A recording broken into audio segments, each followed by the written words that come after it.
بسم الله الرحمن الرحيم الحمد لله وكفى والصلاة والسلام على رسولنا المصطفى وعلى آله وصحبه ومن اهتدى اللهم اجعل جمعنا هذا جمعا مرحوما وتفرقنا من بعده تفرقا معصوما ولا حول ولا قوة إلا بالله العلي العظيم قال الله تعالى في كتابه العزيز أعوذ بالله من الشيطان الرجيم يرفع الله الذين آمنوا منكم والذين أوتوا العلم درجات صدق الله العظيم. Ayah-ayah, ibu-ibu rahmati Allah Subhanahu wa taala sekalian, yang pertama sekali macam biasa, siapa yang masih lagi belum niat i'tikaf dalam masjid untuk ilmu boleh niat sekarang.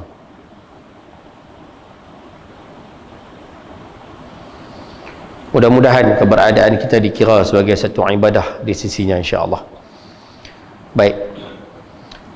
Pagi ini insya-Allah kita sambung balik pengajian kitab kita, kitab 40 hadis pilihan susunan Ustaz Haji Abdullah bin Haji Abdul Wahab wa nafa'ana bi'ulumihi wa bi kitabihi fi darini amin ya rabbal alamin. Yang mana kitab ini menghimpunkan hadis-hadis baginda sallallahu alaihi wa ala alihi wa sahbihi wa baraka wasallam yang berkait dengan peribadi, akhlak, sikap, kelaku, perangai selaku kita ni orang Islam, selaku kita ni umat Nabi Muhammad sallallahu alaihi wasallam, dan selaku kita ni hamba Allah Subhanahu wa taala. Baik. Pagi ni insya-Allah kita akan sambung pengajian kitab kita. Tajuk kita simple sahaja hari ni. Tajuk kita tajuk yang ke-22, muka surat 83. Orang miskin yang sebenar. Nah, tu tajuk kita pada hari ni. Wa qala al-musannif rahimahullahu taala, tajuk yang ke-22, orang miskin yang sebenar. Siapa yang ada kitab boleh buat kurungan belakang perkataan sebenar tu, tulis itu di dalam Islam. Orang miskin yang sebenar di dalam Islam. Nah, kita dah bicara sebelum ini berkaitan dengan siapakah orang yang kaya di kalangan manusia ni, siapa orang yang kaya dalam Islam, yang tu kita dah bincang. Dan hari ni pula kita nak tengok pula siapa di kalangan manusia ni yang masuk di dalam kategori ataupun yang disahkan sebagai orang ni orang miskin. Macam mana kita nak kenal sifat orang miskin, dan orang miskin yang macam mana yang kita patut bantu. Yang ni kita nak tengok sikit pada pagi ni. Mudah-mudahan ada faedah dan manfaat. Baik.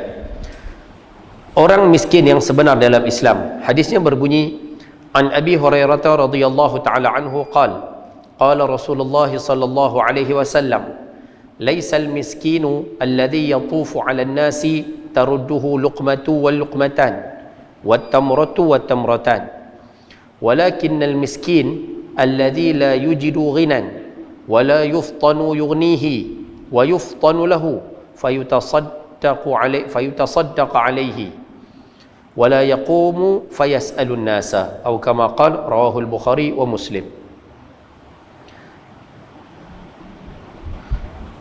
Daripada Abu Hurairah radhiyallahu taala anhu katanya, Rasulullah sallallahu alaihi wasallam bersabda, bukanlah orang miskin itu orang yang mengelilingi manusia untuk mendapatkan 1-2 suap makanan ataupun sebiji 2 biji tamar. Tetapi orang miskin yang sebenar ialah orang yang tidak mendapat suatu hajat yang mencukupi, dan keadaan itu tidak pula diketahui orang. Orang-orang memberikannya sedekah padahal dia tidak berusaha meminta sedekah daripada orang ramai. Hadis riwayat Imam Bukhari dan juga Imam Muslim. Baik. Ayah-ayah, ibu-ibu rahmati Allah Subhanahu wa taala sekalian, ringkas kita bagi nampak sikit, pasal huraian pun tak banyak, 3 poin je. Buat tengok belakang, huraian pun 3 poin je. Hak ni kalau dan kita baca sekali kesimpulan, kita ambil pengajaran. Kita ni ataupun bahasa mudahlah, Allah Ta'ala ciptakan manusia hidup atas muka bumi ini dengan pelbagai peringkat kehidupan manusia. Ada yang putih, ada yang hitam, ada yang segak, ada yang tak berapa segak, ada yang kaya, ada yang miskin, ada yang banyak harta, ada yang miskin. Allah Ta'ala menjadikan manusia hidup atas muka bumi ini dengan kepelbagaian macam-macam jenis. Itu bahasa mudah dia lah. Dan di antara kumpulan manusia yang ada di atas muka bumi ini, ada kumpulan yang namanya orang miskin. Orang yang disebut sebagai miskin. Miskin dari sudut apa? Dari sudut harta benda. Orang yang kekurangan harta benda, yang mana dalam istilah kita hari ini kita sebut sebagai miskin. Arab pun sebut miskin, Inggeris sebut poor. Orang susah lah bahasa mudah dia. Bila Allah Ta'ala jadikan atas muka bumi ni ada kepelbagaian, ada orang miskin. Jadi orang miskin yang ada atas muka bumi ni, macam mana kita nak mengenali mereka? Macam mana nak kenal kata orang ni sebenarnya miskin? Orang ni adalah kumpulan orang miskin yang Allah Ta'ala telah tetapkan atas muka bumi ini. Kumpulan ini adalah kumpulan yang perlu dibantu oleh orang Islam. Kumpulan ini adalah kumpulan yang sepatutnya kita berikan perhatian. Kumpulan ini adalah kumpulan orang yang dikasihi. Sebab orang miskin ini adalah orang yang dikasihi oleh Nabi SAW, dan Nabi SAW sendiri doa pada Allah, kan? Allahumma ahyini miskinan. Doa ni saya mengajak, saya tak berani beramai. Melainkan orang yang imannya sangat mantap. Dan baginda menjadikan doa ni sebagai satu daripada doa baginda. Allahumma ahyini miskinan. Ya Allah, hidupkan aku dalam keadaan miskin. Wa amitni miskinan, dan matikan aku dalam keadaan miskin. Wahsyurni fi zumratil masakin, dan bangkitkan aku di hari kiamat dalam kumpulan orang-orang miskin.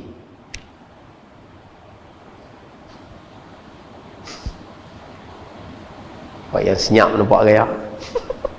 Tak mau nak doa ni, tak mau ambil lah. Tengok seorang pun tak tulis.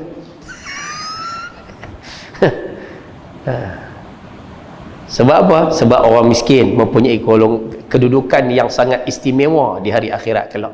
Sebab itu baginda mendoakan baginda bersama dengan kumpulan orang miskin. Baik. Cuma hari ni kita nak tengok siapakah orang miskin yang sebenar. Macam manakah kategori orang miskin yang sebenar dalam Islam? Nabi SAW bersabda, bukanlah orang miskin itu orang yang mengelilingi manusia untuk mendapatkan satu suap makanan atau sebiji dua biji tamar. Orang miskin ni Nabi sebut bukanlah orang hadut pergi minta ke orang. Ni saya ni nak makan tak ada, saya ni lama dah tak makan, 4 hari dah tak makan, 5 hari dah tak makan, saya ni anak susu tak ada. Ayat tu lalu kan, saya ni bil elektrik nak kena potong ni, saya bil layak nak kena potong ni, ni saya ni berapa hari dah tak makan ni. Nabi kata bukanlah orang miskin ni orang hadut minta-minta. Kan kita hukum orang minta-minta tu miskin. Tapi orang miskin macam mana? Nabi sebut, tetapi orang miskin yang sebenar ialah orang yang tidak mendapat satu hajat yang mencukupi. Orang miskin ni siapa? Orang yang betul-betul susah, keperluan hidup dia tak cukup. Siapa yang ada kitab dekat suatu hajat tu, kalau boleh buat kurungan di situ, tulis situ, tak cukup keperluan hidup. Itu maksud tidak mendapat satu hajat. Maksudnya tidak cukup keperluan hidup.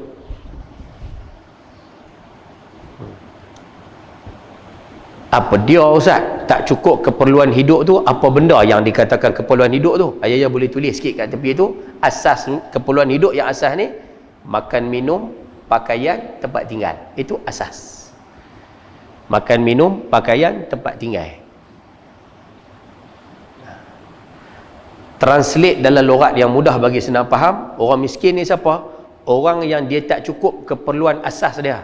Makan, minum sehari tak cukup. Pakaian tak cukup. Pakaian yang biasa dipakai menunjukkan pakaian ni tutup aurat, tapi dia tak cukup. Tempat tinggal tak cukup, tak sempurna seperti mana orang biasa. Dia tak cukup keperluan asas ni. Tapi kata Nabi, tetapi keadaan ini tidak pula diketahui orang. Tapi orang tak tahu kata dia susah. Disebabkan apa? Dia tak habaq kat orang, dia tak cerita kat orang, dia tak berjatuh ayak muka dia pergi minta kat orang. Siapa pun tak tahu kata dia susah, tapi dia susah. Macam mana orang tak tahu? Pasal dia tak habaq. Pernah jumpa jenis ni? Bila kita tengok dia susah, kita nampak dia susah, tapi sampai sudah kita kata ni, hang ni tak pergi minta ke zakat-zakat apa? Segan. Padahal kita tengok dia susah. Ni contoh. Tahu kata dia susah, tapi dalam dia kuat, iman dia kuat, yakin dia pada Allah kuat. Dia tak mengharap pada manusia, dia harap pada Tuhan. Dia tak mau berjatuh ayak muka minta ke orang. Oh, kemai. Ayah pernah jumpa ada orang macam ni. Siapa pernah jumpa, bantu dia lebih sikit. Siapa jumpa orang macam ni, tolong lebih sikit. Inilah orang yang miskin yang sebenar dalam Islam. Dia susah, kita tengok pun kita tahu kata hak ni pakaian pun tak cukup, makan minum, kadang makan, kadang tanya anak dia, anak adik-adik makan apa ni anak makan apa? Oh, ayah hari ni tak ada apa, mak goreng telur je, tak ada apa, lauk apa tak ada. Bila tanya kat bini dia, hai hari ni makan apa? Boleh lah, alhamdulillah, makan kenyang lah. Dia tak mau berjatuh ayak muka dia, minta kat orang, tak mau tunjuk kat orang kata dia susah. Inilah orang miskin sebenar. Baik, kita tengok Nabi sebut keadaan ini tidak pula diketahui orang tak tahu. Orang-orang memberikannya sedekah, orang tengok susah, orang bagi kat dia, padahal dia tidak berusaha meminta sedekah daripada orang ramai. Tapi dia tak, bahasa kasar kita, dia tak berjatuh ayak muka minta kat orang. Allah Ta'ala sebut ni, orang macam ni, orang mulia ni, orang baik macam ni, Allah Ta'ala sebut dalam Quran, yahsabuhumul jahilu aghniya'a minat ta'affuf. Tuhan kata depa berasa depa boleh, depa mampu, depa rasa depa boleh apa, dengan kederat depa tu depa boleh pulun lagi, padahal depa susah. Tuhan kata ta'rifuhum bisimahum, kamu nak kenal orang macam ni senang. Orang macam ni ada tanda, nak kenal dia mudah. Apa dia? La yas'aluna an-nasa ilhafa. Depa jenis tak suka minta kat orang banyak kali. Kalau terpaksa kena minta juga pun, dia main sekali lah, dia tak mau dah, kali kedua kali ketiga dia tak mau minta, dia termalu lah, segan. Pernah jumpa orang ambil, kita suruh ambil borang zakat, tak mau, segan, kita khetiak pergi cari bagi kat dia, dia isi-isi hantar pergi, dapat. Tahun depan kita datang minta beli zakat, tak mau, tu lepas dapat, segan lah, pergi orang lain lah. Siapa jumpa orang macam ni, bantu dia lebih sikit. Bukan setakat miskin ni, mulia.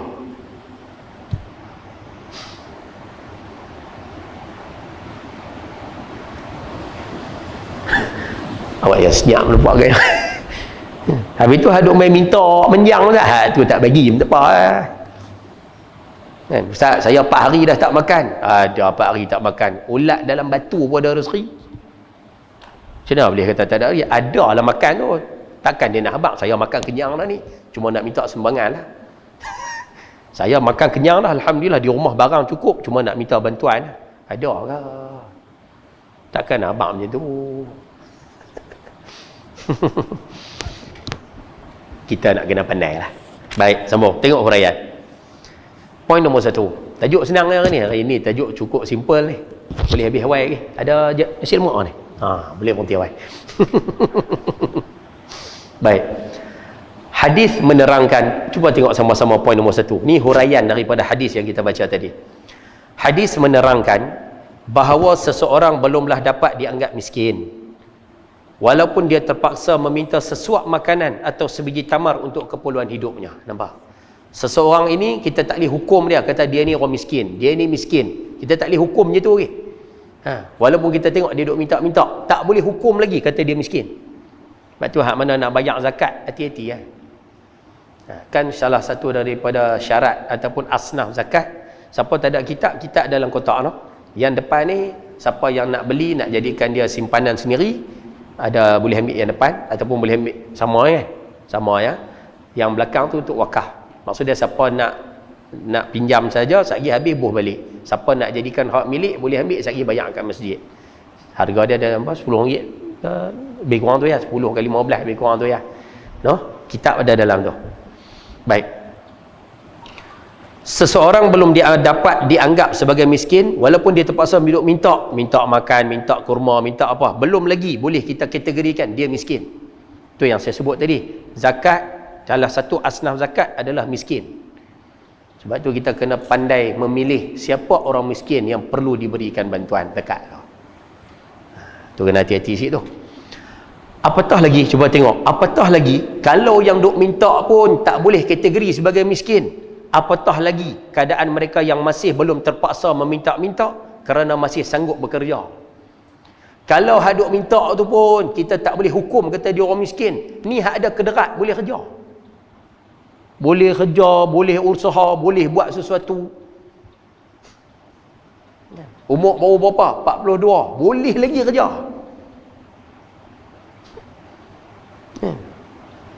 Kita terus hukum ni miskin, ni miskin. Hak duk minta pun tak boleh lagi hukum kata miskin, apatah lagi yang ada kederat boleh bekerja atau masih mempunyai sara hidup yang cukup baginya, ataupun betul dia tak ada kerja Ustaz, dia tak ada pendapatan tapi dia ada penanggung. Kadang-kadang dia ibu tunggal, memang dia tak kerja, betul, kita tak nafi, dia tak kerja, dia tak apa, tapi anak dia kerja.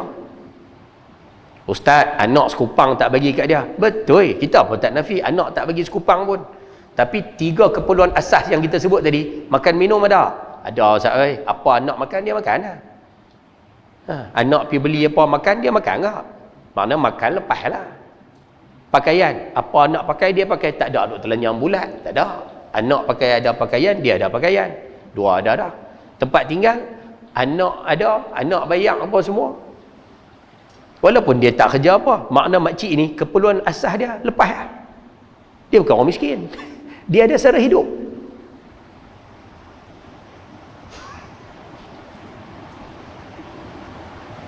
Any question? Tengok nampak macam confused, nampak gaya.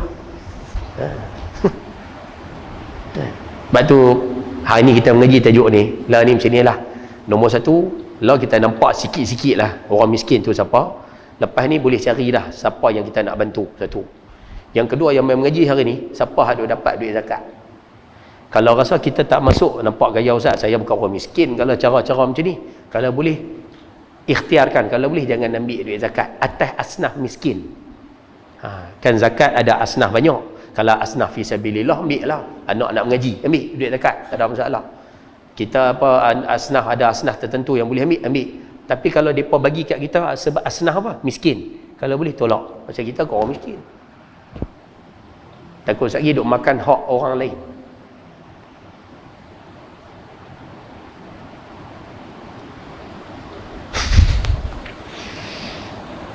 Any question?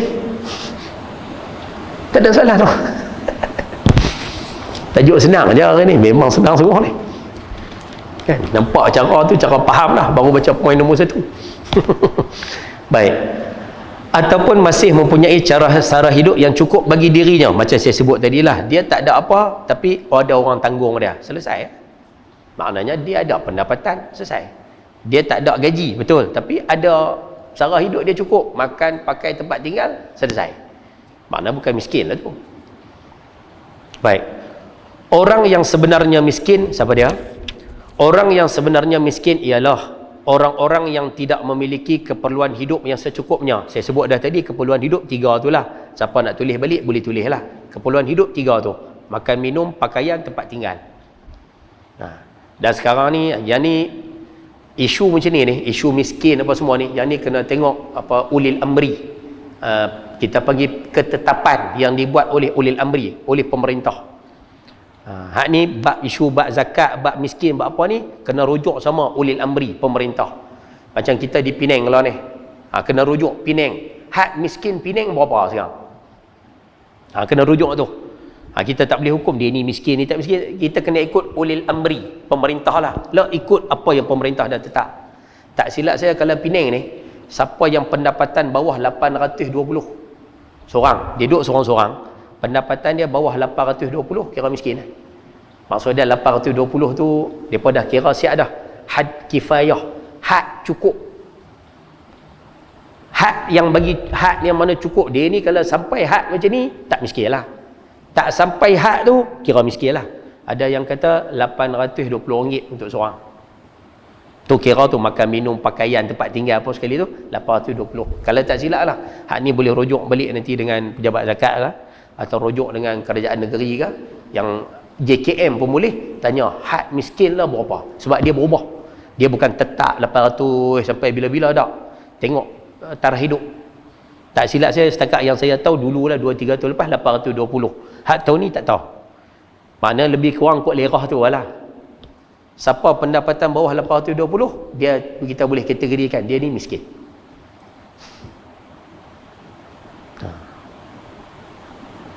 Boleh dapat zakat tu dulu, no? Tu ulil amri tetapkan macam tu. Lepas tu kalau ayah perasan zakat, dia pakai formula tu lah. Lepas tu hak mana tengok gaji atas, ni bukan tak layak. Tu yang kadang ada orang duk marah jabat zakat macam tu. Ya, siapa tak dapat? Kami ni minta tak dapat, siapa dia dapat? Dia tu kaya, kereta ada 3 biji, siapa dia dapat? Dia dapat atas asnaf fi sabilillah. Anak masuk universiti, anak mengaji. Yang kita pula minta ni atas asnaf miskin, borang biru. Kita minta atas asnaf miskin. Memang kita bukan orang miskin, tak dapat lah. Kawan tu minta atas asnaf fisabilillah, hak kuning ayak punya borang kuning ayak. Memang dia dapat lah. Kita marah. Siapa kaya dapat, aku patut dapat, siapa dapat ke dia kaya lah. Ni dapat zakat lah. Jadi cerita lain pula. Macam tu lah. Tu asam garam. Tapi kalau faham kaedah, selesai. Jadi hari ni kita ambil orang miskin, macam itulah kaedah dia. Baik. Tapi orang miskin yang Islam kata ni betul-betul miskin, dia tak cukup keperluan hidup yang secukupnya, tak ada keperluan hidup secukupnya, makan minum pakai tempat tinggal, tetapi dia tidak pula melahirkan kemiskinan itu kepada orang lain, tapi tak tunjuk susah tu kat orang. Oh, hak ni cukup mulia ni, kalau ada jumpa macam ni bantulah lebih sikit, sehingga orang lain tidak menyedarinya sebagai orang yang memerlukan bantuan. Nampak dari sudut gaya tu Ustaz, nampak gaya macam okey Ustaz, sederhana, tapi kesempitan hidup dia tak cerita ke orang. Dia punya teruk kayuh tu siapa pun tak tahu. Dia jadi macam itik tu kan, jumpa siapa atas ni, tapi kaki di bawah duk kayuh dalam kolam tu hanya Tuhan yang mengetahui. Inilah orang miskin yang sebenar. Dan kita pun kalau boleh sifat macam ni, ambil. Kita yang main mengaji hari ni pun ambil. Jangan tunjuk susah kita tu pada orang.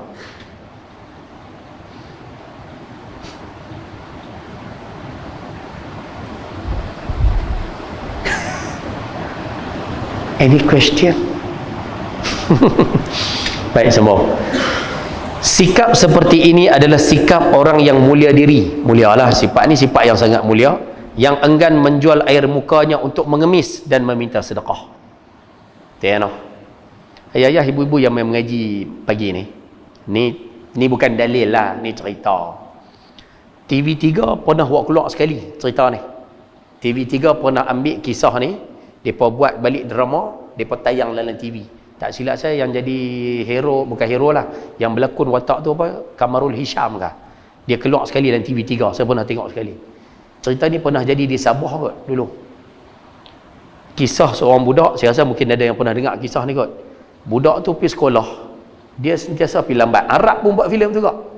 Arab pun ada buat filem tu. Budak tu budak Sabah. Dia pergi sekolah. Setiap kali sampai sekolah, dia sekolah petang. Pagi satu sesi, petang satu sesi. Dia sekolah petang. Hari-hari dia pergi setiap hari sampai lambat. Sampai lambat saja. Kira cikgu dah masuk mengajar, baru dia sampai. Sampai-sampai, cikgu abang esok main awal. Okey, masuk duduk. Sekolah rendah, duduk sekolah rendah. Tengok-tengok, esok main lambat lagi. Cikgu kata lagi. Lusa main lambat lagi. Kata lagi. Lama-lama cikgu ni dah sampai satu tahap tak boleh dah. Bagi hukuman pada dia. Buat apa? Rotan tangan lah. Kan, suara tangan, piap sekali. Esok main awal. Tengok-tengok, esok, lusa, minggu depan, apa semua, main lambat lagi. Sampai cikgu tu mula pukul biasa, lama-lama dia pukul kuat sikit lah, saya tak dengar kata. Sampai satu tahap, budak tu main lambat lagi, pukul main lambat lagi. Sampai satu tahap, budak tu masuk kelas, masuk buka pintu, suruh. Masuk suruh. Cikgu pun tak cakap banyak, tiba masuk. Tengok esok main lambat lagi, suruh tangan. Tak apa.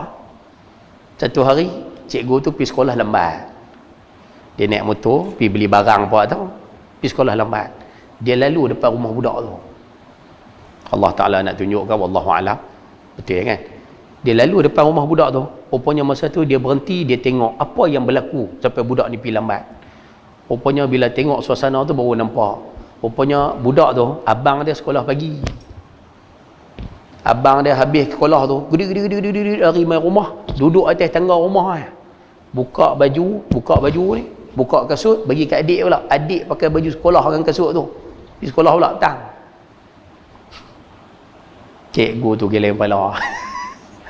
Geleng kepala tu Dia perderah naik motor pergi sekolah, budak tu baru sampai tak apa lari. Kan? Sampai suruh, buka pintu suruh. Tapi hari tu cikgu tak tiba. Kan? Cikgu tu pegang dia, cikgu tu peluk dia. Oh, nampak cerita. Rupanya bila dikorek rahsia, rupanya baru tahu. Rupanya mak dia lah yang main peranan. Mak dia kata apa? Kita jangan tunjuk susah kita ni kat orang. Jangan cerita susah kita ni kat orang. Biar kita tanggung tak apa, tapi jangan cerita dekat orang kesusahan kita. Rupanya ni orang miskin yang sangat-sangat mulia di sisi Allah Subhanahu wa taala. Dia diuji dengan miskin, dia sabar, dia tak mengharapkan manusia. Siapa jumpa orang miskin gini kok bayar lepas, bantu lebih sikit. Tolong lebih sikit. Ayah-ayah ada anak. Anak kita bukan semuanya bernasib baik. Kadang ada hak okey, ada hak tak okey. Ni tambah musim PKPP, musim apa? Orang hilang kerja ni. Ada anak kita yang gaji kerajaan, tak apa, gaji duk masuk sedia. Tapi ada anak yang gaji dia kerja sendiri, kerja apa. Kadang-kadang kita balik tanya, "Mat, macam mana? Okey?" Boleh lah, alhamdulillah, ada lah rezeki, boleh lah. Kan? Dia tak habaq orang kata dia susah. Kan? Padahal kerja tak ada, kita pun tahu susah. Dia kerja tu susah, tapi bila kita tanya, dia nak legakan hati mak ayah. Tak apa, boleh lah, boleh, insya-Allah. Ni susu-susu apa semua ada di rumah? Boleh lah, mana ada. Kan? Kita pun tahu dia tak kerja. Ada anak macam ni, bagi lebih sikit. Ni anak yang mulia ni. Dia tak mau bagi mak pak susah hati. Okey, ceritanya ni bagus. No? Baik, semua. Ada soalan? Baik, semua. Ia diberi sedekah. Orang yang miskin, yang baik macam ni, dia diberi sedekah, orang bagi sedekah kat dia. Dan tidak meminta sedekah pada orang lain. Nak tunggu hemoi muka minta kat orang, tak ada. Ni orang baik. Maksud dia, kemiskinan yang dia deritanya tidak ditunjukkan kepada orang. Dia tak tunjuk kat orang kata dia susah. Tetapi orang memberinya sedekah apabila orang mengetahui keadaannya.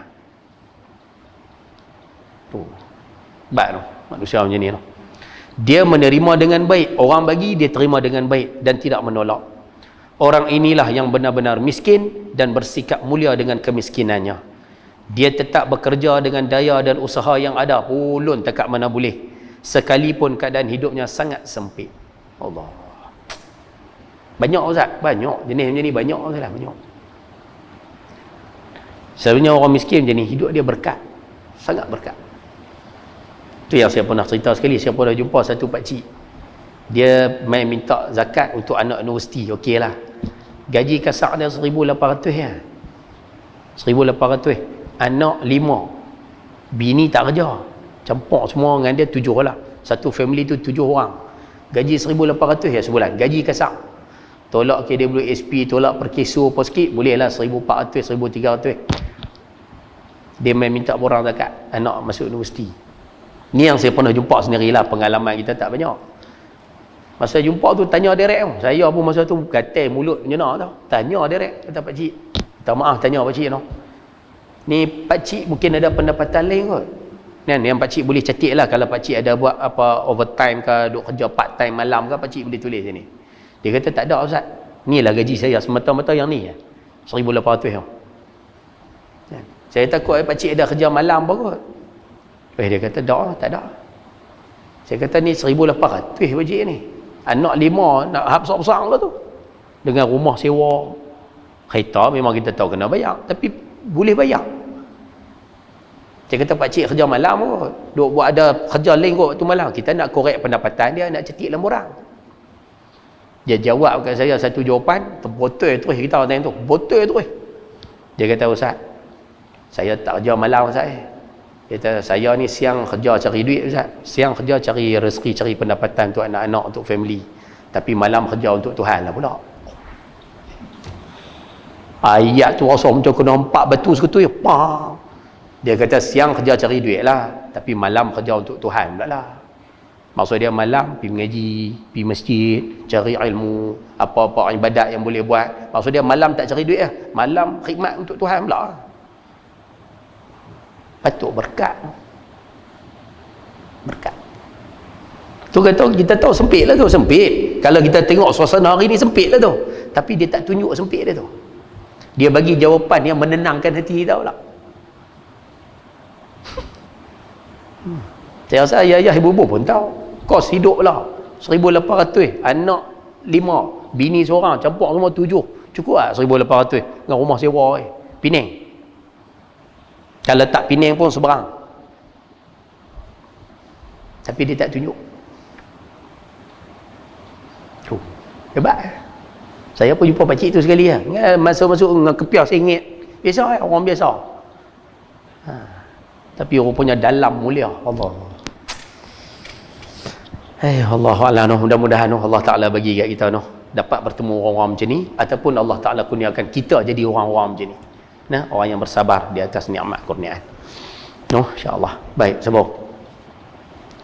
Dia tidak mahu meminta sedekah dan menggantung hidupnya kepada belas kasihan orang lain. Tak mahu. Jenis tak mahu minta sedekah kat orang lain.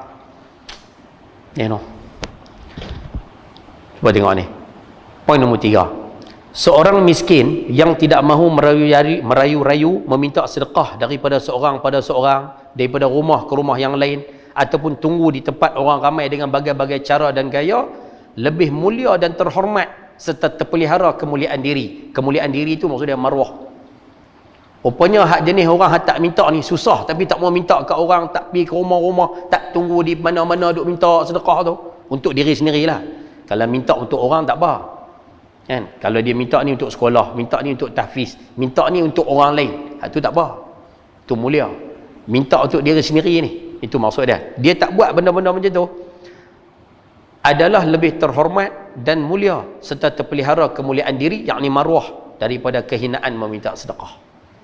Hak jenis tak minta ni sangat bagus. Mereka adalah orang-orang terhormat seperti yang diterangkan dalam Quran. Tengok, Al-Quran menghormati, berikan penghormatan pada orang macam ni. Allah Ta'ala kata apa? Yahsabuhumul jahilu aghniya'a minat ta'affuf ta'arifuhum bisimahum la yas'alunan nasa ilhafa. Suratul Baqarah 273. Orang-orang yang tidak tahu mengira bahawa mereka masih mampu. Orang-orang yang tidak tahu mengira itu maksudnya orang-orang yang, macam mana kita nak kata? Yahsabuhumul jahilu aghniya'a minat ta'affuf. Allah Ta'ala kata orang-orang dia ni susah sebenarnya, susah, tapi dia rasa dia boleh lagi, dia rasa dia boleh gagah lagi, dia rasa dia tak mau hemoi kat orang, dia rasa dia boleh ketiak sendiri lagi, boleh rengkuh sendiri lagi. Allah Ta'ala sebut ni, Tuhan kata dia jahil, maknanya dia tak tahu, kata dia susah, tapi dia duk rasa dia boleh. Ni orang mulia ni. Kerana suci hatinya tidak mahu meminta-minta, sebab dia tak mahu minta ke orang, dia rengkuh walaupun dia susah, tapi dia rengkuh cari sendiri. Allah Ta'ala kata kamu kenal mereka dengan tandanya. Tanda dia kamu boleh tengok, iaitu mereka tidak mahu meminta berulang-ulang. Dia tak mahu minta, kalau boleh dia tak mahu minta. Kita bagi cadangan ke apa ke, bagi pandangan ke apa, dia tak mahu. Dia tak mahu. Kalau kata dia ambil juga kali pertama, kali kedua dia tak mahu. Haji ada sini haji. Masjid nak bagi zakat, dia kata bagi orang lain pula. Tu lepas dia dapat dah, ada. Kalau ada hak tu bagi lebih kat dia. Tak bagi zakat pun ada bantuan apa pelepas kat dia tu. Tu orang mulia, bukan dekat miskin, mulia. Double ada kat dia. Ada no? Ada dalam masyarakat ada. Orang-orang yang Allah Ta'ala kasih ni ada dalam masyarakat. Kalau jumpa orang macam ni, suruh dia doa banyak sikit kat kita. Mulia. Ya? Minggu lepas baru meninggal. Hari apa dia meninggal je? Dia meninggal hari apa? Khamis no? Allah. Meninggal baik no? Baru lepas baru meninggal.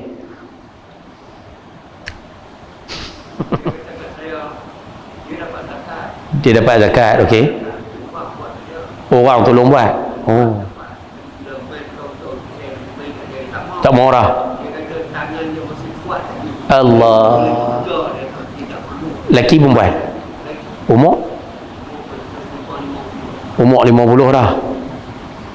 Kali pertama ambil zakat, orang tolong isi borang, orang tolong buat. Mai kali kedua, kali ketiga dia tak mau dah. Pasal apa? Dia kata dia ada tangan boleh buat kerja. Oh, mulia.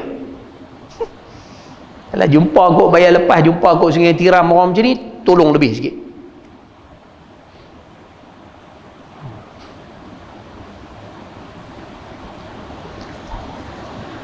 Awak yang senyap nampak. Faham bukan tajuk hari ni? No? Alright. Baik. Kesimpulan dan pengajaran. Lo ni tak baca pun, hari ni kita baca. Baik. Lari tajuk sikit boleh? Sikit. Sajalah kongsi. Hak ni jangan potong noh. Nanti nak masuk video masuk semua sekali. Saja kongsi ialah beletia. Tengok nampak stres ya tajuk ni kan. Ayah-ayah, ibu-ibu yang mengaji pagi ni saja kita kongsilah isu masyarakat. Saya tak maulah isu Anwar Ibrahim pergi jumpa Agung. Malam. Kok dia kan. Tak dapat pun nombor kan. Pepek gitu. Baik.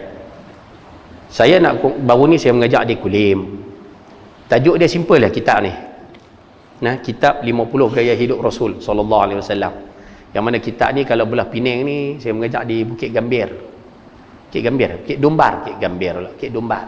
Ada surau kat Bukit Dumbar tu. Selalunya kuliah duha esok lah. Minggu Sabtu, minggu ketiga di sini, Ahad minggu ketiga di sana, 8.30. Surau Bukit Dumbar. Kan, lalu kot Tesco naik sikit tu lah, ada flat dalam no. Saya cuma nak kongsi satu sahaja dalam ni, iaitu berkaitan dengan isu adab dalam majlis. Adab dalam majlis. Majlis bahasa Melayu, perkataan Melayu lah, majlis. Arab pun panggil majlis juga. Itu bagi mudah lah. Tengok lah, saya sembang dengan Haji Zabidi, kami sembang 2 orang. Bila Haji Zabidi dengan saya sembang 2 orang, walaupun kami 2, tapi agama kata ini satu majlis. Walaupun kami sembang tu 5 minit sembang 2, itu satu majlis. Jadi bila duduk dalam majlis, ada adab yang kena jaga. Saya sembang ada adab, Haji Zabidi sembang dengan saya ada adab, orang nak masuk menyempuk ada adab, kita sembang 2, tiba-tiba orang ketiga panggil telefon ke apakah, kita nak keluar daripada majlis tu ada adab. Dia mengaji tajuk-tajuk macam tu lah. Yang baru ni saya duduk beletak isu, saya nak sebut isu lain saja kongsi. Kan kita masuk mesyuarat, jangan buat nak perangai gitu nah. Kita masuk mesyuarat ataupun kita duduk dengan siapa-siapa, tiba-tiba orang telefon, kita dah ada majlis dengan orang lain, duduk sembang ke, duduk mesyuarat ke, duduk apa ke, lepas tu orang telefon. Kalau orang telefon nak angkat boleh, tapi minta izin kat orang dalam majlis tu. Saya jawab telefon kan, minta izin dulu baru angkat telefon. Jangan duk angkat-angkat pelah gitu tu tak erti. Duduk dalam mesyuarat, tengok-tengok orang telefon, dia boleh tengok-tengok bini telefon, angkat tu lagi abang balik keluar macam ni. Tak boleh, minta izin dulu, ni majlis.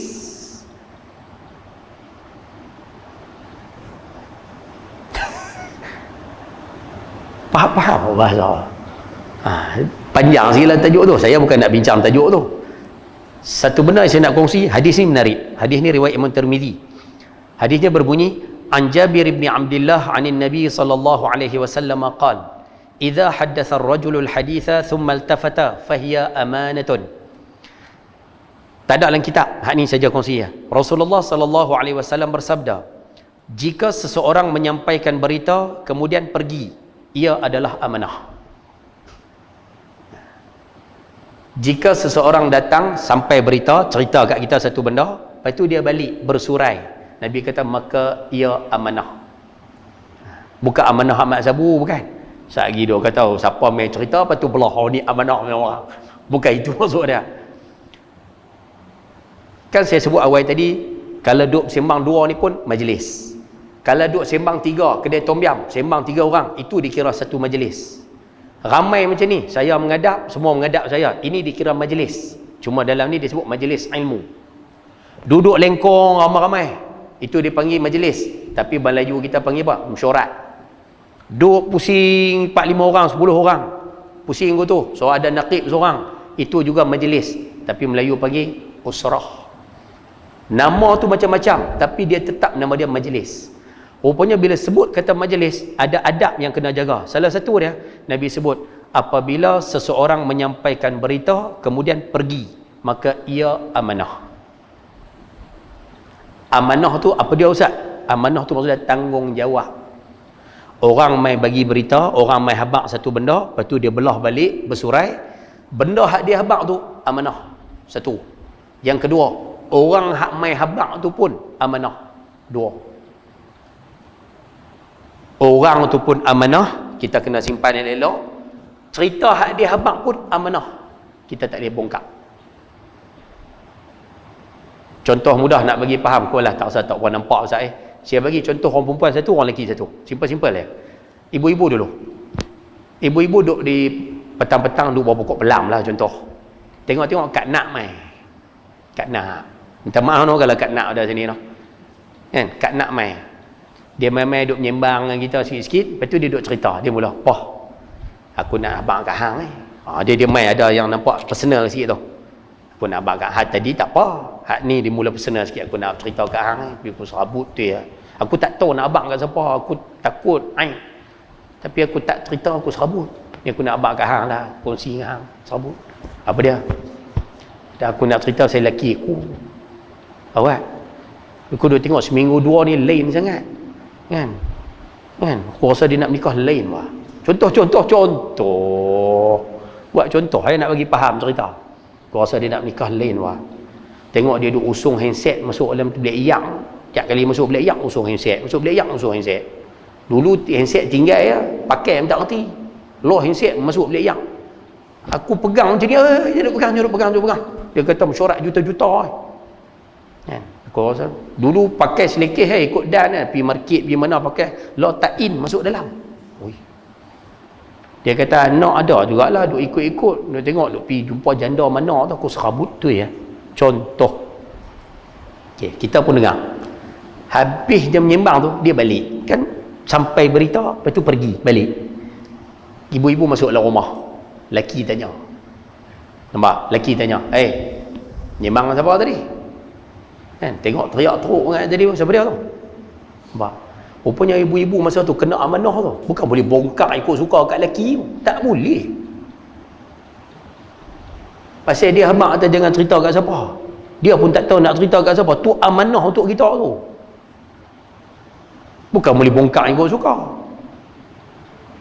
Habis tu nak jawab apa Ustaz? Jawab, alah orang perempuan, memang orang perempuan. Biasalah. Orang perempuan kan sensitif. Takat tu cukup. Kita tak habaq siapa orang dia. Kita tak habaq cerita apa. Okey tu. Kira amanah. Kalau nak bongkar juga, kalau perlu bongkar juga, bongkar satu daripada dua cukup. Bongkar satu pada dua. Contoh macam ni. Menyembang siapa tu? Menyembang Kak Nak. Bocor dah individu. Bocor dah. Menyembang apa? Tengok teriak tu kan. Alah orang perempuan. Kami orang perempuan. Kami ada nak jadi Perdana Menteri.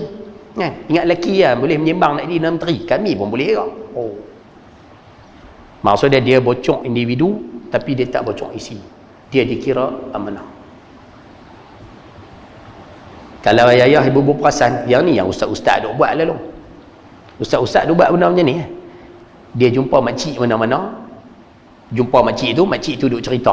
Tu kan jumpa majlis tu. Makcik tu duk cerita masalah anak lah macam ni.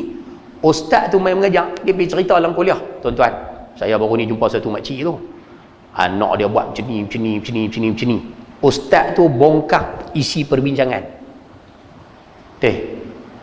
Tapi dia habaq tak siapa orang dia. Kita orang tak tahu siapa dia. Makna ustaz tu masih lagi amanah. Dia bocor satu pada dua. Faham tu? Tapi kalau bocor dua-dua tu macam mana?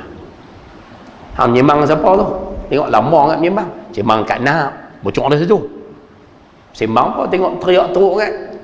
Abang tahu tak? Duk main abang tahu tak? Abang tahu tak? Awak apa siapa? Dia cerita pasal lelaki dia. Awak, lelaki dia kata nak nikah lain. Duk berubah tengok handset masuk bilik iyak lah. Lepas tu duk bawa ni lah bawa ni. Buatlah perangai aku tu. Jangan lupa amanah lawan dia khianat.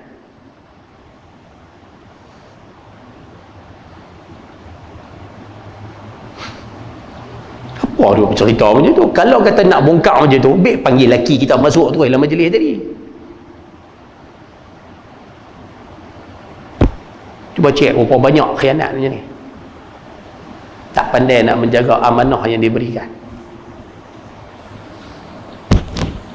Tu satu contoh lah. Contoh kedua, ayah pula kita orang lelaki masuk mesyuarat masjid.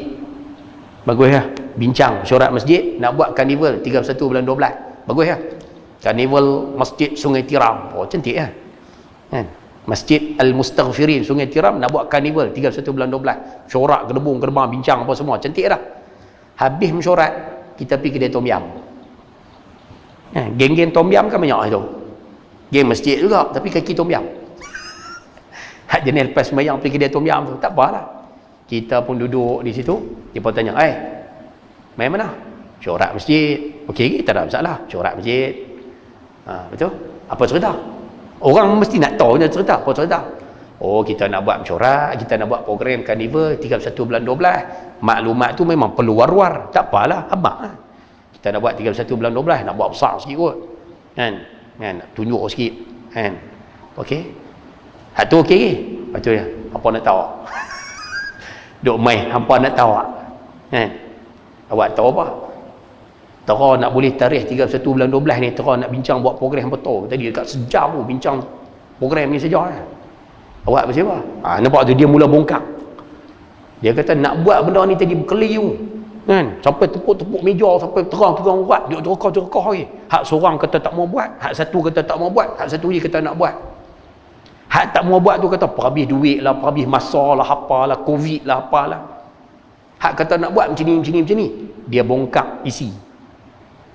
Pak pok-pok tu tanya, siapa dia tepuk-tepuk meja jerkah tu teruk? Dia kata, siapa lagi? Pengurusi dengan tu imam. Tu dia. Dia hampak orang sekali. Isi bocor, orang bocor. Khianat lah. Kalau nak bocor macam tu, baik panggil geng-geng tom yam tu masuk dalam corak sekali.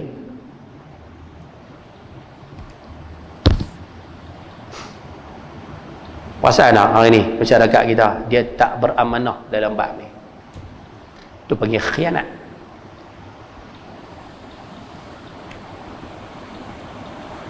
Lepas tu yang mengaji jaga no, ayah-ayah ada tanggungjawab, kadang jaga kampung, kadang pejabat. Sekali dia kali bongkar semua. Hak patut buka, hak tak patut kena simpan lah, amanah untuk kita.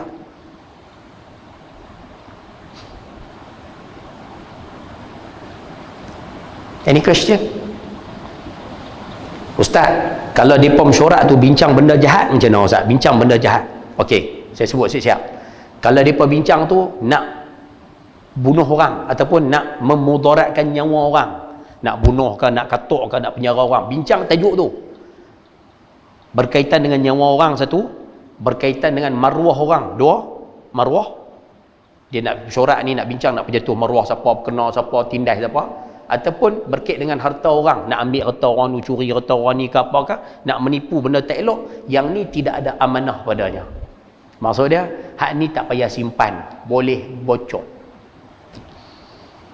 boleh habak kat orang, siap nama orang pun boleh habak. Siapa hak kata nak pergi bunuh orang tu, habak nama sekali, boleh. Hak ni tak menjadi kesalahan. Understand? Baik, faham ke tajuk ni? Ada soalan lo? Sebelum saya nak kait sikit satu lagi ni, takat ni faham lo? Faham? Ibu-ibu ada soalan? Ustaz, saya tanya, saya jawab. Kalau kata kami cerita tu Ustaz, nak bagi selesai masalah macam mana Ustaz? Contoh, macam saya dengar cerita Kak Nap, lepas tu saya balik di rumah, saya nak kongsi dengan suami, nak bagi suami tu kok-kok dia ada pandangan ke, ada idea ke bagi. Boleh tak kami share? Boleh. Tapi bocor satu sudahlah. Bocor cerita. Cerita kat suami, abang, nak tanya abang sikit bang. Orang lelaki haduk gatal nak menikah lain ni, macam mana nak buat abang? Awak bersiapa? Dah ada kawan saya, nampak? Dia tak abang siapa? Ada kawan saya, lelaki dia nak menikah lain. Lepas tu, tengok dia duduk kalut sangat, orang masuk handset lah apa, macam mana nak buat. Dia bongkar cerita. Tapi orang dia tak abang, siapa dia? Okey lagi tu. Boleh, tak ada masalah. Dengan bocor dua-dua.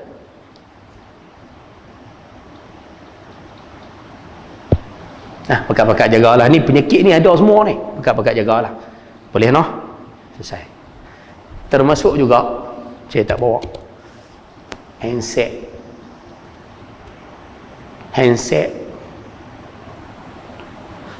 Kita sekarang ada satu aplikasi, yang mana aplikasi ni sebenarnya hukum dia sama macam majlis. Apa dia Ustaz? WhatsApp. Ayah-ayah ada grup WhatsApp masjid. Kan? Hak duduk dalam tu mau geng masjid. Okey, tak ada masalah. Hak main masjid kita add masuk. Kadang-kadang dalam grup tu banyak benda bincang. Kadang tak bincang berdepan, bincang dalam WhatsApp tu. Dalam WhatsApp tu. Bincang ni macam-macam pandangan lah. Contoh kadang bincang pasal ustaz. Ada yang bagi pandangan ustaz ni dia mengajak sedap. Orang lain balas, oi sedap apa dia main mengajak kira kata ke orang ya.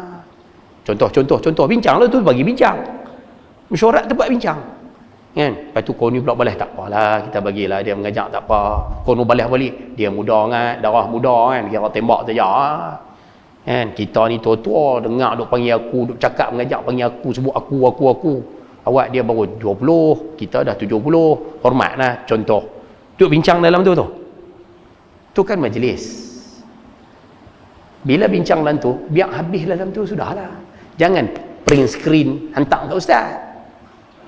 Tu bodoh bahasa kasar. Tu bodoh. Tu bincang dalam mesyuarat WhatsApp kamu bincang geng grup kamu saja. Sembanglah apa pun. Jangan print screen hantar ke ustaz. Ustaz tengok depa kata kat ustaz. Tu bodoh. Akhirnya apa jadi? Bergaduh. Ustaz tu dengan pegawai masjid bergaduh. Padahal tulis dalam WhatsApp ni dia bukan ada nada. Nada tak ada. Ayat dia bunyi macam ni. Ayat dia bunyi, ustaz tu mengajak agak kasar. Pakcik tu tulis, ustaz ni mengajak kasar sikit. Nada tu, nada. Ustaz ni mengajak kasar sikit, okey lah. Ayat yang sama, ustaz ni mengajak kasar sikit. Kan makna beza tu.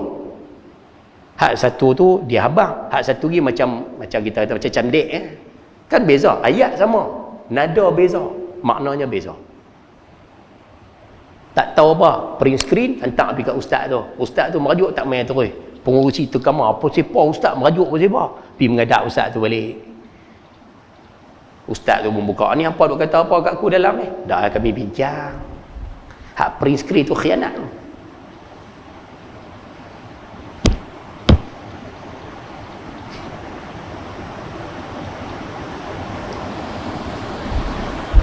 Assalamualaikum. Ada. Tak apalah, hak lepas-lepas tak tahu tak apalah. Hak lepas-lepas tak tahu tak apa. Hari ni baru mengaji, hari ni baru kita tahu, hari ni kita ubah. Kita ubah. Ayat ni saya sebut lama dah. Wa inna ahadan lam yulad aliman. Tak ada manusia beranak-beranak pandai semua, tak ada. Saya pun baru tahu, sama-sama tahu, sama-sama apa betul. Kita pun ada agak kadang. Grup kita sembang-sembang, depa kata kat bini kita ke apa, kita print screen hantar kat bini. Tengok depa kata kat hang. Banyak tak boleh tak? Pasal bincang tu dalam grup. Makna tu majlis kita kat situ. Habis dekat dalam tu sudah.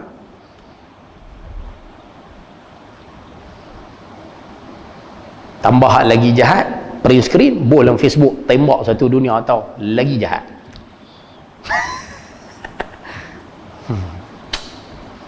Tu gopoh kan. Sabar. Pelan-pelan. Nak pergi ke mana? Any question? Ibu-ibu saya rasa ada soalan nak tanya tak? Ada soalan? Tanya aja, tak puas. Saya tahu saya jawab. Ada mic belakang? Ada soalan? Ada mic? Ada mic tanya, tak puas tanya.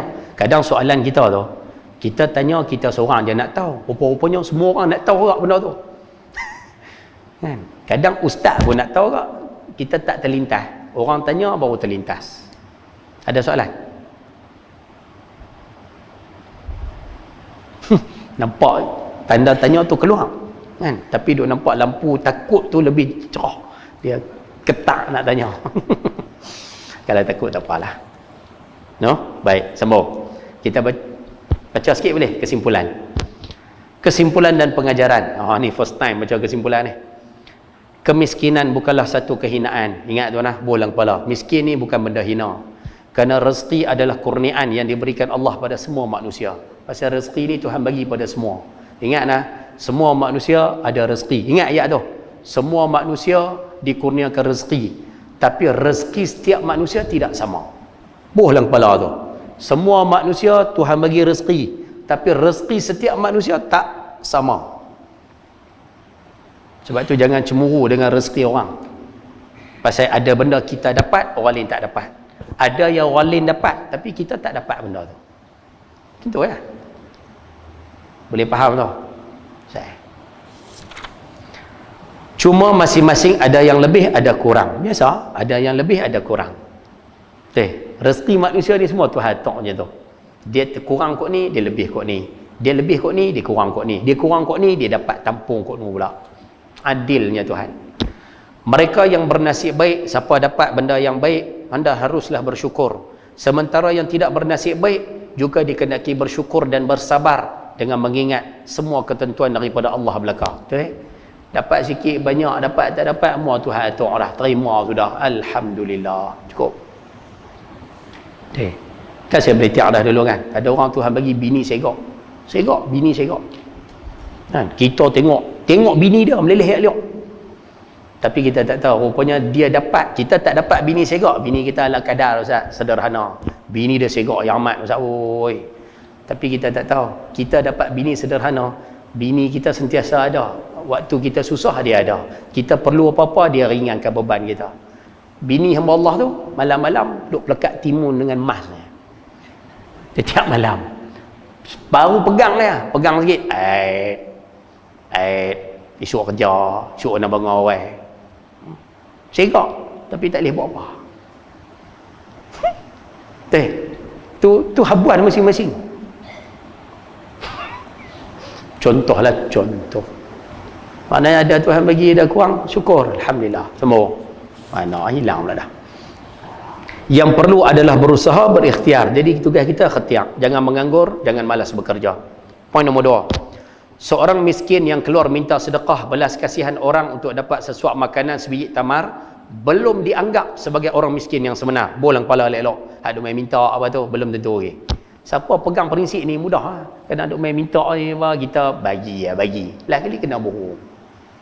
Nabi abang kita. Orang ini telah menjual air mukanya dengan harga yang murah, sekalipun hal itu dilakukan dengan hal terdesak dan terpaksa. Jenis hak duk minta untuk diri sendiri ni, dia penjatuh air muka sendiri. Orang miskin yang sebenar, yang mulia, terhormat dalam kemiskinannya ialah orang miskin yang tidak ada sesuatu tapi tidak meminta sedekah dan mengemis kerana sifat mulia yang ada pada dirinya. Oh. Cuba tengok ni. Hadis ini mengarahkan orang Islam supaya jangan mengamalkan pekerjaan meminta sedekah sekalipun keadaan memaksa. Islam nak ajak kita, apa pun jangan duk minta ke orang. Jangan ajak minta ke orang.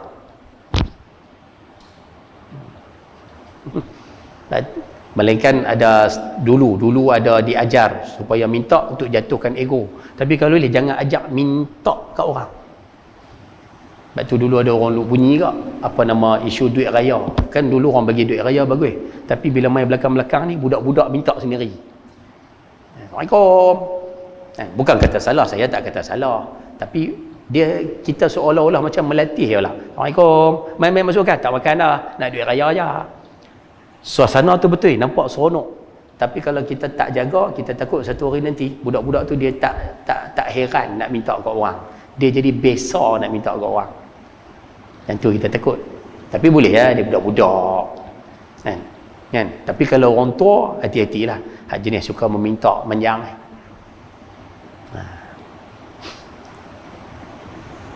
Tak bagus kan? Ibu-ibu yang ada di belakang pun cuba kalau jangan minta kat suami.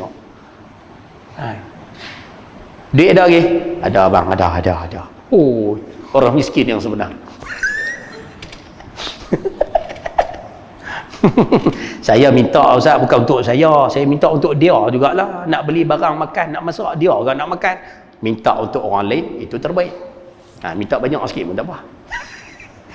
Tapi kalau minta untuk diri sendiri, itu maksud dia. Duduk saja abang dengar kata dapat bonus mainlah sikit kat saya. Nak buat apa? Nak belanja, beli barang kemas. Hak jenis-jenis sendiri tu kurang-kurangkan sikit. Nampak tak setuju pun nampak saya. Sambung. Meminta sedekah adalah pekerjaan yang hina, hanya dilakukan oleh orang-orang yang tidak mempunyai kehormatan dan harga diri. Nampak? Sebaliknya orang Islam hendaklah bekerja berusaha penuh tenaga bagi keperluan hidupnya melalui jalan-jalan terhormat dan mulia. Kemiskinan bukanlah alasan atau sebab bagi membenarkan pekerjaan mengemis dan minta sedekah. Miskin bukan alasan kita nak minta sedekah. Tak. Dia pekerjaan yang dihina oleh masyarakat, dikeji oleh agama. Kesimpulan dia pada hari ini simple saja. Orang miskin yang sebenar dia jenis tak minta. Dia tak minta. InsyaAllah mudah-mudahan selesai tajuk ke-22. No, habis. Jam pun 9.40 dah, elok lah. Ayah-ayah, ibu-ibu yang rahmati Allah Subhanahu Wa Taala sekalian, jadi selesai tajuk yang ke-22. Mudah-mudahan kita dapat ambil faedah siapa orang miskin yang sebenar. Bulan depan syok. Siapa tak ada kitab, kalau boleh khatiak bagi ada kitab satu. Yang kedua, kalau boleh lah, tapi bulan depan tak mengaji lagi kot. Bulan lagi satu, kalau bulan 10 mungkin insya-Allah bulan 12. Pasal bulan depan kita akan mengaji tajuk wasiat dan ajaran yang baik pada orang perempuan. Yang mana tajuk ni nanti kita akan mengaji berkaitan macam mana nak bentuk orang perempuan. Ibu-ibu jangan marah nah. Islam mengajar kita macam mana nak berurusan dengan orang perempuan. Sebab ayah-ayah yang ada di sini, ayah-ayah tak boleh lari. Hidup kita tak boleh lari pada orang perempuan. Nombor satu, mak kita, perempuan. Kita tak boleh lari. Nombor dua, isteri kita. Kita tak boleh lari. Isteri ke, isteri-isteri ke, tak boleh lari. Perempuan. Ke ada isteri lelaki ke macam mana? Tak ada. Nombor tiga, kita tak boleh lari. Saudara perempuan. Mungkin kakak kita, adik kita. Tiga. Dan yang keempat, kita tak boleh lari. Perempuan yang di bawah kita. Anak-anak. Anak cucu tu anak lah. Anak. Jadi seorang lelaki dia tak boleh lari daripada empat ni. Ibu-ibu di belakang, ibu-ibu tak boleh lari daripada perempuan tiga sudut. Mak kita tak boleh lari, dia perempuan. Kita ada adik-beradik perempuan, kakak adik perempuan, dan kita akan ada anak perempuan. Suami taklah, suami tu lelaki. Jadi Islam ajak kita macam mana nak berurusan dengan orang perempuan ni. Yang selalu kita dengar yang Nabi pesan, kita kerah dengan dia, patah. Kita diktator dengan dia, hang apa ni, hang bini aku, hang ikut apa aku kata sudah, hang tak ikut aku sepak cuma. Siapa buat keras itu, patah. Mak ni duk kira kata ke orang, mulut jaga sikit, apa mak saja. Kita nak perbetul mak, tapi keras, patah. Bulan depan nanti saya ulas apa maksud patah tu. Kalau keras, patah. Kalau biar, Nabi kata kamu akan tengok, dia duk tak betul situ. Tak tegur, tak perbetul, tak apa, dia duk tak betul situlah. Pasal orang perempuan memang dijadikan tak betul. Bubu jangan marah. Jangan marah. Ustaz duk kata ke orang perempuan. Kan Nabi kata orang perempuan dijadikan pada tulang bengkok. Tulang bengkok ni maksud dia dijadikan cepat terpengaruh dengan benda tak betul. Ibu-ibu jangan marah. Cuma poin kita nak sebut, bila Allah jadikan orang perempuan macam tu, macam mana kita nak handle orang perempuan macam tu? Mak kita sama agak bengkok. Macam mana nak handle dia? Kalau buat keras kat dia, patah. Kalau tak buat apa, dia pergi ke mak nak jadi apa, ikut suka mak. Dia tak betul di situ. Kita ada anak perempuan, macam mana nak buat? Nanti kita akan mengaji satu bulan depan. Pasal tajuk tu syok. Tajuk dia wasiat dan ajaran yang baik pada orang perempuan. Hak tu syok. No? Dan lepas tu pula tajuk 24, hak tu lagi syok. Siapa ada kitab buka tengok, muka surat 90. Tajuk tu lagi syok. Muka surat 90. Nampak? Muka surat 90. Oh, tajuk tu syok. Saya tak mau baca. Nanti diparakam masuk ke internet. Tajuk tu lagi syok. Kan? Lain oh, baik, selesai. Wallahualam. Ayah-ayah, buku sekalian boleh tak? Saya kongsi, hak ni tak nak kena mengenal sajalah sebagai penutup. Hak ni siapa nak ambil lah. Hak ni sebagai kita panggil halwa telinga je lah. Habis lah, kita habis, selesai. Wallahualam. Ada satu kalam Syekh Mutawalli Sya'rawi, sedap, kalam dia best. Saya pun ambil fikir, oh sedap. Dia sebut macam ni. Saya tak hafal kalam dia, tapi maksud dia macam ni. Beliau cerita tentang berkat. Beliau sebut berkat adalah tentera Allah yang bertebaran di udara. Di udara ni maksudnya di ruang bumi lah. Berkat ni adalah tentera Tuhan yang duk bertebak, duk bergerak di atas ruang udara ni, di ruang bumi ni. Mana tempat berkat singgah, tempat tu jadi baik. Mana tempat dia singgah, tempat tu jadi baik. Contoh, kita minum ayak ni. Kita minum ayak, kalau ayak ni berkat singgah, ayak ni jadi baik. Kita minum, silat-silat jadi ubat. Kita minum, dia menyihatkan badan. Kita minum, dia tak memudaratkan kita. Pasal apa? Pasal berkat singgah. Kalau dia singgah dekat bini kita jadi baik. Kalau dia singgah kat rumah kita akan jadi rumah yang tenteram. Berkat ni. Kalau berkat singgah kat kereta, kereta kita tak banyak masalah. Kalau dia singgah kat makanan, makanan kita jadi elok. Dia singgah kat duit, duit jadi elok. Tu yang kita sebut duit berkat tu. Dia singgah elok. Habis tu macam mana nak bagi dia singgah, Ustaz? Macam mana nak buat bagi dia singgah? Rupanya nak tarik berkat singgah pada apa saja yang ada kat kita ni. Ni, nak pakaian kita berkat, nak kalau biak kepiah berkat, nak kalau boleh mulut berkat, nak kalau boleh tangan berkat, nak kalau boleh masjid berkat, rumah berkat, kereta berkat, duit berkat. Kalau nak berkat serba-serbi, rupanya berkat ni dijemput dengan ketaatan. Kena buat ketaatan.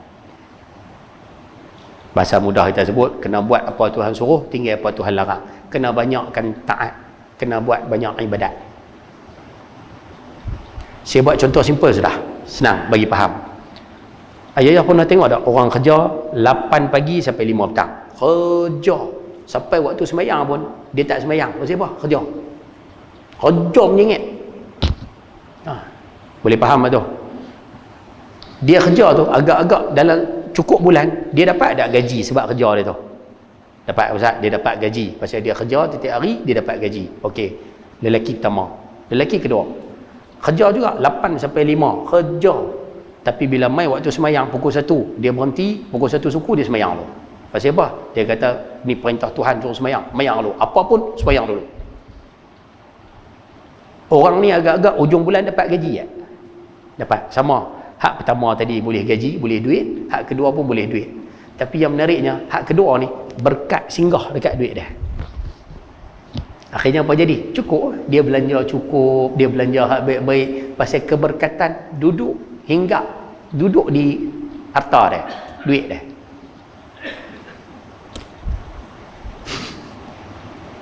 Faham kaedah tu? Rumah. Kan Nabi ajak kita kalau ada rumah jangan biar rumah jadi kubur. Suruh semayang sunat dalam tu, suruh baca Quran dalam tu, suruh zikir dalam tu. Tujuan dia apa? No, nak jemput berkat, tentera Tuhan yang namanya berkat supaya singgah kat rumah kita. Bila berkat singgah kat rumah kita, rumah tentera. Tu cara.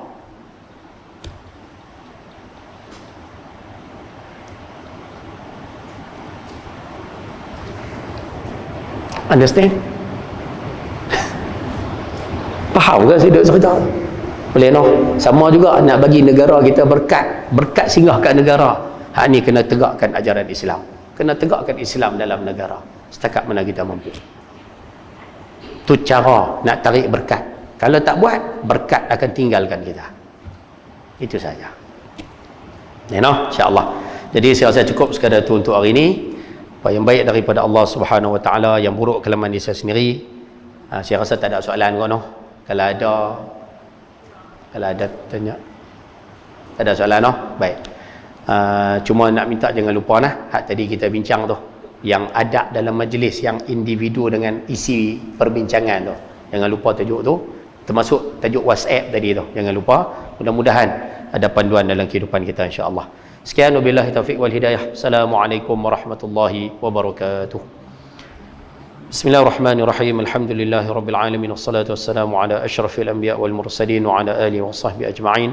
ربنا افتح بيننا وبين قومنا بالحق وأنت خير الفاتحين وصلى الله على سيدنا محمد وعلى آله وصحبه وبارك وسلم والحمد لله رب العالمين. Siapa yang belum dapatkan kitab, kalau berhajat nak kitab, kitab ada di situ. Harga dia tak tahu apa aja no? RM10. Duit ambil kitab, duit bulan tabung RM10. Kitab yang belakang tu wakaf, hak mana wakaf tu tak baliklah, kalau tak mau ambil letak balik. Nah, insya-Allah. Yang kedua, jamuan ada di sebelah sana. Ada di sebelah sana. Minta jangan balik lagi. Sama-sama ambil jamuan dulu. Ada orang buat kenduri. Mudah-mudahan keberkatan tu sampai pada kita semua. Wallahu a'lam.